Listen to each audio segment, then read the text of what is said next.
This city does not have a minimum wage, and it is crazy frightening the amount that people are willing to pay you. Let me tell you the 5 red flags that I would immediately use to cancel out any single job. If these 5 red flags are dominant in a company that you are applying for, please do not take that job, because I promise you it is just going to be living hell for you. Let's get into the 5 red flags that I would use to check if a job is right for me, and if any of the company I am applying for in Dubai hits these 5 red flags, immediately say no.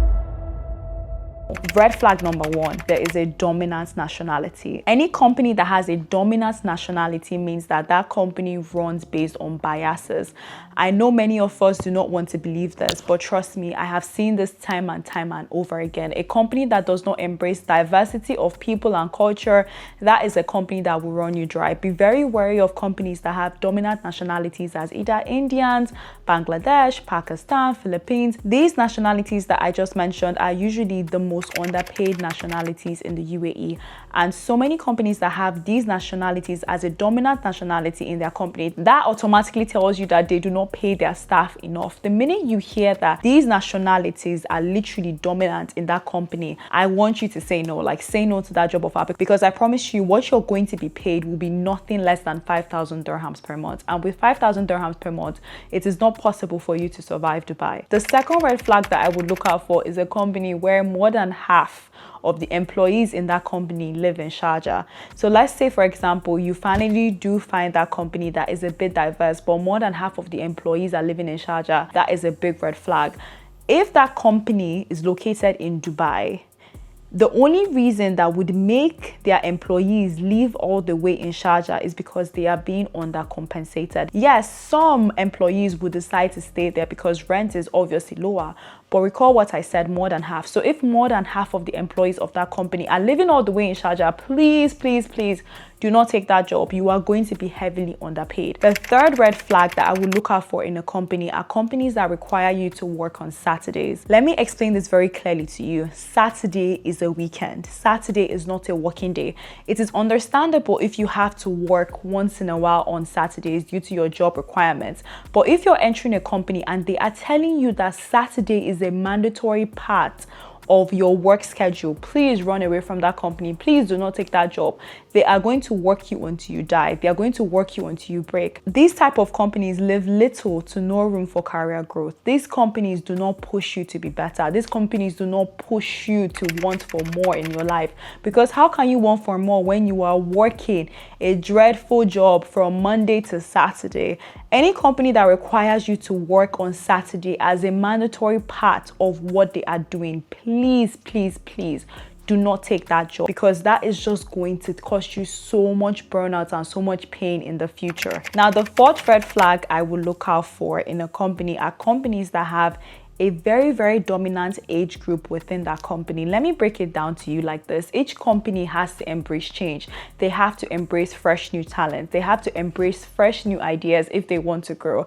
If you enter into a company and there's a dominant age group and there are basically people that have been there in that company for 14, 15 plus years, and you cannot see any improvement in their lives. They've been doing the same job for the past 15 years. They have not made any career advancement in their life. Please do not get into that company. That just tells you that all they would do is use you, use your resources, use your time, and they basically do not give you anything back in return. They are just simply going to overwork you until you are old. Do not get into any single company that has a dominant nationality, a dominant age group, a dominant anything. Anything that is dominant is bad. In order for companies to grow and in order for you to grow, you have to ensure that you are in a diverse work environment. The fifth red flag that I will look out for in a company are companies that only give you a travel allowance after you have completed 5 years of working in that company. That is a big red flag. Whenever I sit during interviews and I ask them, what are the benefits exactly? Like, when I want to travel home, what does that look like?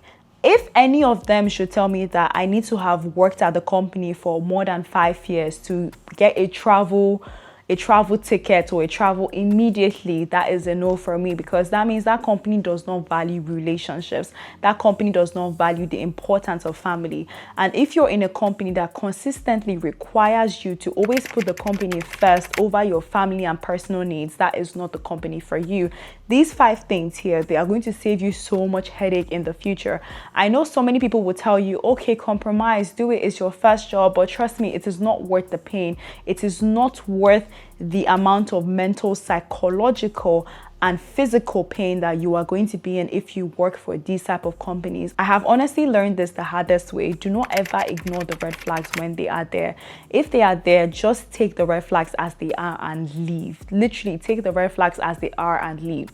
If you guys have any questions at all on any of the tips that I just mentioned, leave them in the comments and I will answer each and every one of them. For anyone that is applying for a job, please hold on to your faith, hold on to what you're doing, hold on to your skills. Just know that it might take some time, but you will definitely get a job that is right for you. Do not rush into anything. I do not want you guys to get into a situation whereby you hate the job. Now, granted, you can do any of this while you are a student. I actually preach for people to work for free while they are students. But if you're outside of being a student and if you have completed your degree, your master's, whatever that might be, I want you guys to actually seek out opportunities that can actually help you expand and grow. I want you to seek out opportunities, not because like that is the only thing available, but seek it out because this is actually adding to your growth. We have finally come to the end of the video. If this video helped you, please subscribe to the channel and let me know in the comments if you guys want to see more content like this. Thank you so much, and I recommend that you watch the upcoming video that is coming next.